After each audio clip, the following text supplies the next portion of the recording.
So you should end up on a page like this where it says welcome, and we'll get started soon. Awesome. And if you have any questions, please feel free to just jump on in. The first question, let me just move this around.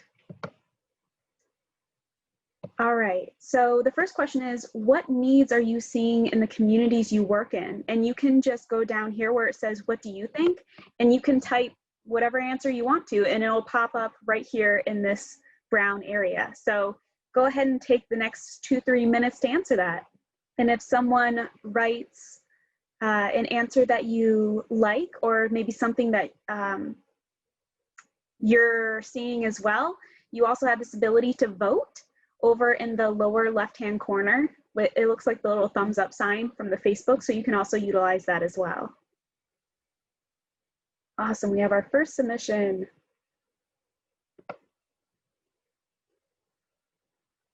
Accurate and accessible information about COVID-19, absolutely. Cash assistance for rent, oh yes.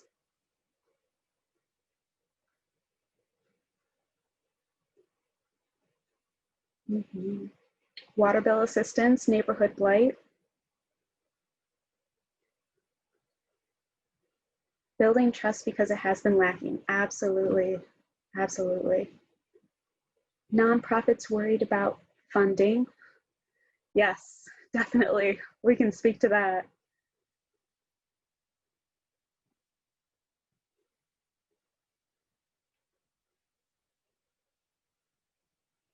Resources for working parents.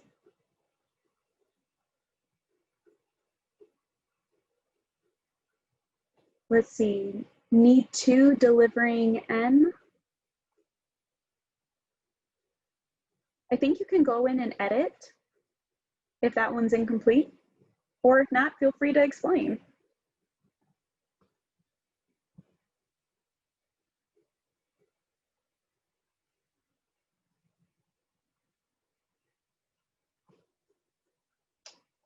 All right, I'll give you guys 1 more minute.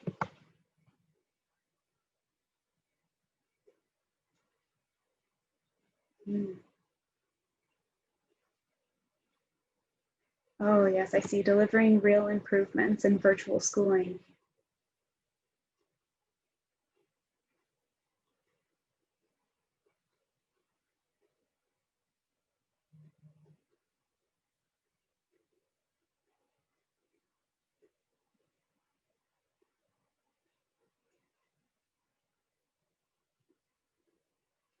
All right. So I will wrap this question really quick just to make sure we cover all the ones we want feedback on. So, oh, and transportation. Yes, I've been seeing a lot of buses going around with like maybe 2 people on it, and it still seems, yes, very unsafe. So let's see, we'll come back to this and review those answers. Question 2, what strategies have either you personally used or seen someone else use to maintain partnerships and relationships during COVID-19 in the communities you work in? So I'll give you until 2:14 to answer this one. So feel free, go right ahead.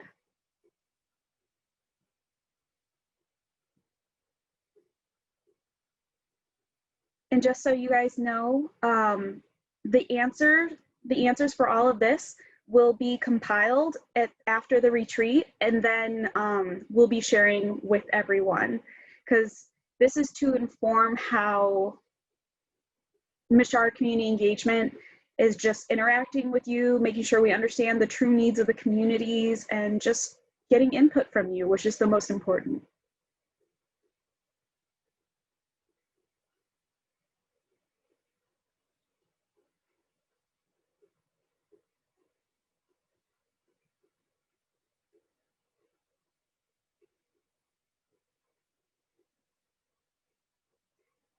So it looks like this one, oh, here we go.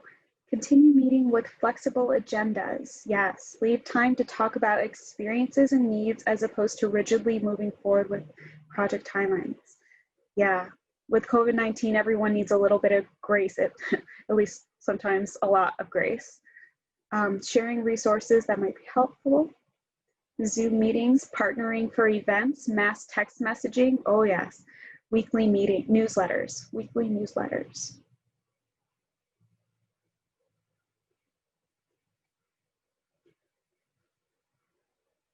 I'm curious, how do you all feel about the amount of emails happening right now? Is it just overwhelming to the point where you're quickly skimming and you're not really going through? Like, I'm curious about how effective newsletters are.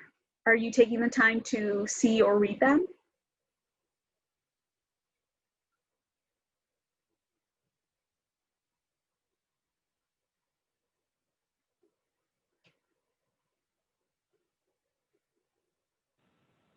Do you want us to respond in the poll or just?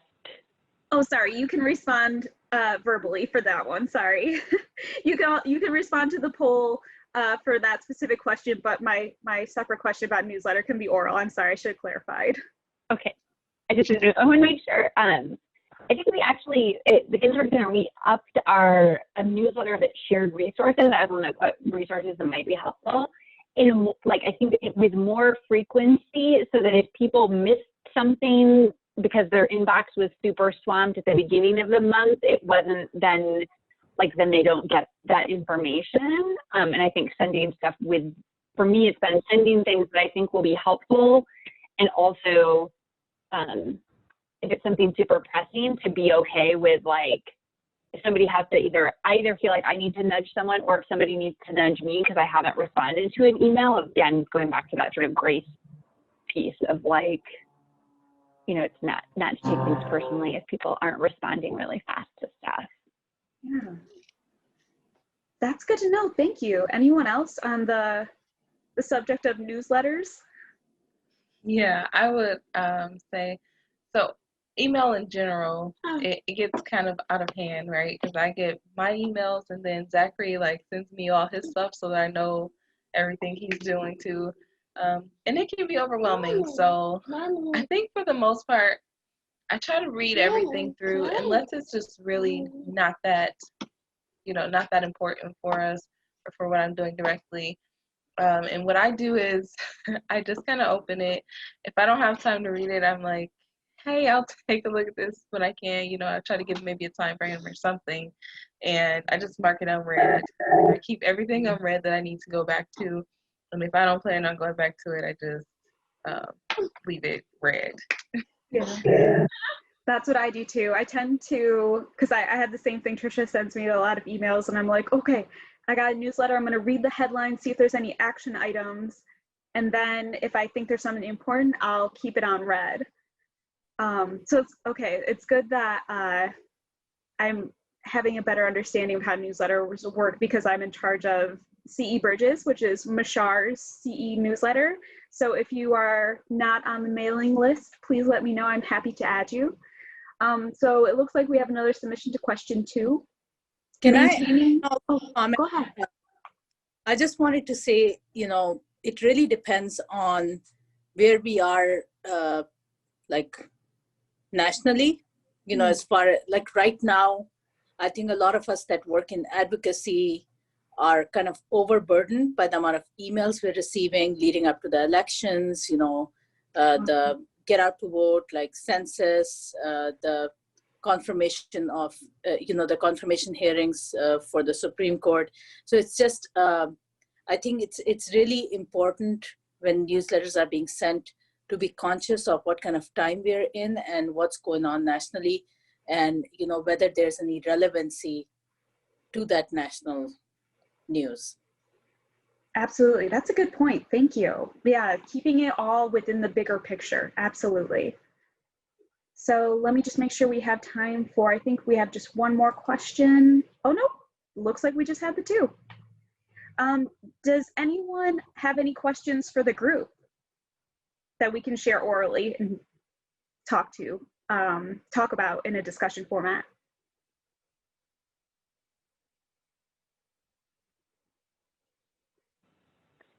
I'm interested in the last thing that got added to the board about compensation. Yes, let's see. Insist on compensating community partners even when university has financial austerity measures. Yes. I know, let me think. I know Mishar is having a lot of work done on this because compensating our community partners is huge, especially for their work. What are you all seeing in your work? How are you addressing this?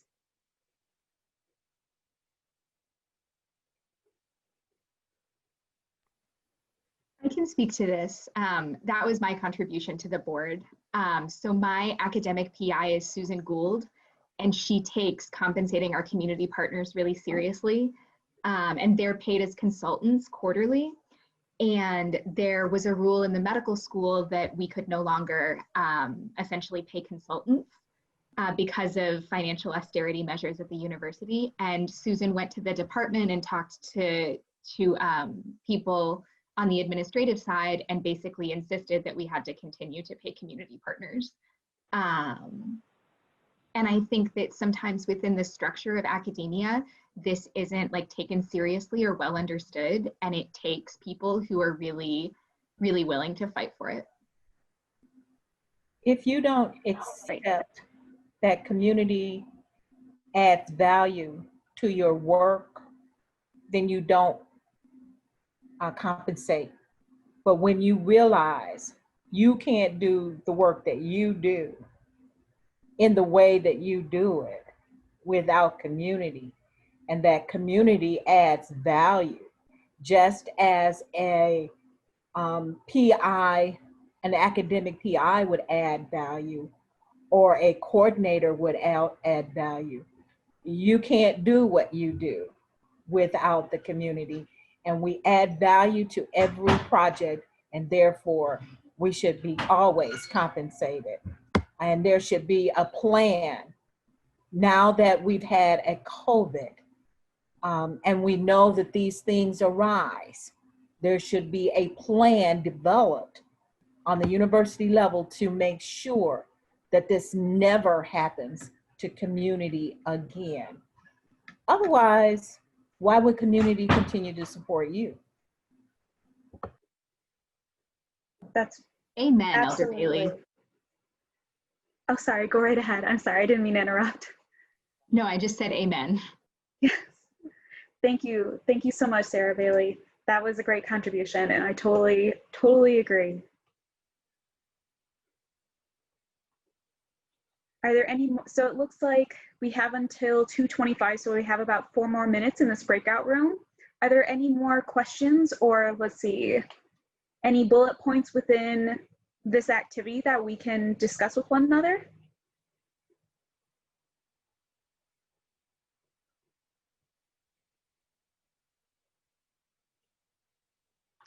I keep looking at building trust because it has been lacking.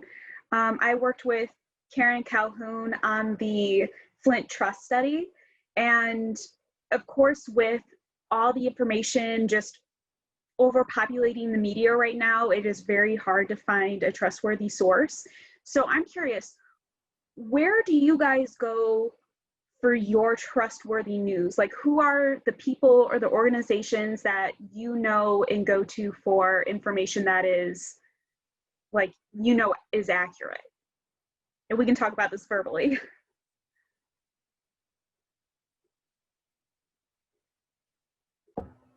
Well, I'm in Flint, and so I'm part of that trust study. As a matter of fact, we conducted the trust study. Yeah. And we are the trusted organization. The faith-based community are part of the trusted organizations. Community-based organization partners are part of the trusted community. Why? Because we have a stake in the community. We're not going anywhere fast. We're not always doing this for a job situation. We live in the community. We work in the community. We support the community. And that's what people are looking for when they start looking for trust. The people who have a stake in the community and in the health of the community, those are the folks that they tend to trust. Well said. Thank you. So so local news stations, because they have stake in the community, I'm assuming they fall under that trusted news source? Not necessarily. And the reason, if I just look at the Flint water crisis, the news could have handled the Flint water crisis in a totally different way. They pretty much did not elevate it. They did not elevate the voice of the community. And that's what I find with most news organizations. They elevate everybody's voice except for the people that are actually impacted by whatever is happening. Thank you. That's very helpful to know. Thank you. So it looks like we're being asked to leave the break room. Thank you so much for your contributions, and I'll see you more in a minute.